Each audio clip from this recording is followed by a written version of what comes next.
Assalamualaikum warahmatullahi wabarakatuh. Perkenalkan, nama saya Reza Dimas Putra. Perkenalkan, nama saya Cepi Supriyatna. Perkenalkan, nama saya Nisha Zara Salsabila. Perkenalkan, nama saya Keira Mafira. Perkenalkan, nama saya Alia Rizkyani. Di sini kita akan membahas tentang penganiayaan dan kekerasan di Indonesia. Pengertian kewajiban.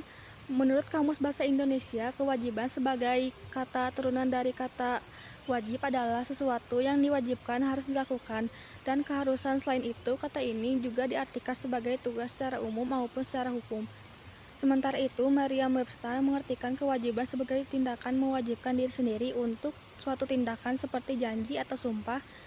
Sesuatu termasuk kontrak, janji, atau tuntunan hati yang mewajibkan seseorang untuk melakukan tindakan tertentu, dan sesuatu yang harus dilakukan seseorang. Mengapa kita harus melaksanakan kewajiban? Karena jika suatu kewajiban dilanggar, kita akan disalahkan. Di sisi lain, saat melakukan kewajiban, kita justru tak akan memikirkan konsekuensinya. Jika saja kita melaksanakan kewajiban itu, kita justru hanya selalu memikirkan bagaimana cara memenuhi atau kewajiban dengan baik. Mengapa begitu? Orang yang merespon kewajiban dengan melakukannya tanpa menimbulkan masalah pastilah sama seperti tekanan sosial bagi seseorang. Tekanan semacam inilah yang memperkuat keinginan orang untuk memenuhi kewajiban agar tidak dapat sanksi dan melanggar norma. Pengertian hak. Hak adalah kekuatan yang dimiliki setiap orang untuk melakukan atau melakukan sesuatu. Setiap orang memiliki haknya masing-masing dan setiap hak individu berbeda-beda.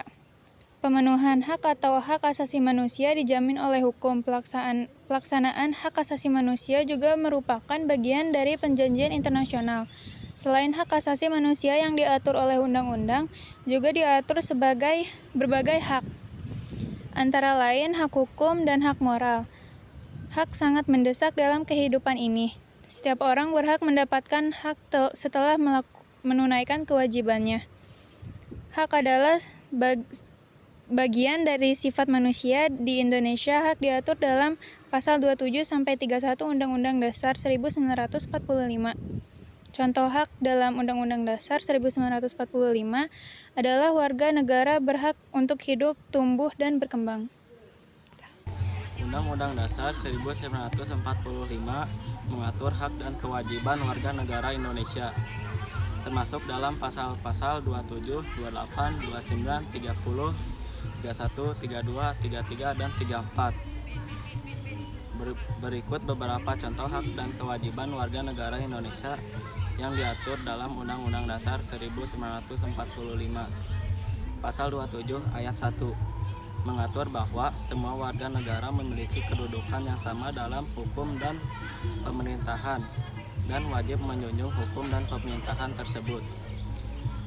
Pasal 27 ayat 2 mengatur bahwa setiap warga negara berhak mendapatkan pekerjaan dan penghidupan yang layak bagi kemanusiaan. Pasal 27 ayat 1 mengatur bahwa setiap orang berhak membentuk keluarga dan melanjutkan keturunan melalui perkawinan yang sah. Pasal 29 ayat 2 mengatur bahwa setiap warga negara berhak memeluk agamanya masing-masing dan beribadat menurut agamanya. Pasal 30 ayat 1 mengatur bahwa setiap warga negara berhak dan wajib ikut serta dalam usaha pertahanan dan keamanan negara. Pasal 31 ayat 1 mengatur bahwa setiap warga negara berhak mendapatkan pengajaran. Hak dan kewajiban adalah konsep fundamental dalam kewarganegaraan yang mengatur hubungan antara individu dan negara. Berikut beberapa contoh permasalahan hak dan kewajiban di Indonesia terkait penganiayaan dan kekerasan. Yang pertama, kekerasan dalam rumah tangga atau KDRT.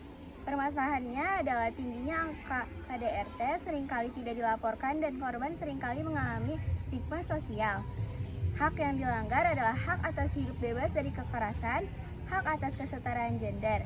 Kewajiban yang tidak dipenuhi, kewajiban negara untuk melindungi warga negara, kewajiban pelaku untuk menghormati hak korban. Yang kedua, kekerasan terhadap anak. Permasalahannya adalah berbagai bentuk kekerasan terhadap anak, mulai dari fisik, seksual, hingga psikologis. Hak yang dilanggar, hak anak untuk tumbuh berkembang dengan baik, hak atas perlindungan dari segala bentuk eksploitasi dan kekerasan. Kewajiban yang tidak dipenuhi, kewajiban orang tua dan pengasuh untuk melindungi anak, kewajiban negara untuk menyediakan layanan perlindungan anak. Yang ketiga, penganiayaan di lingkungan sekolah. Permasalahannya adalah bullying, kekerasan fisik, dan perundungan di kalangan siswa.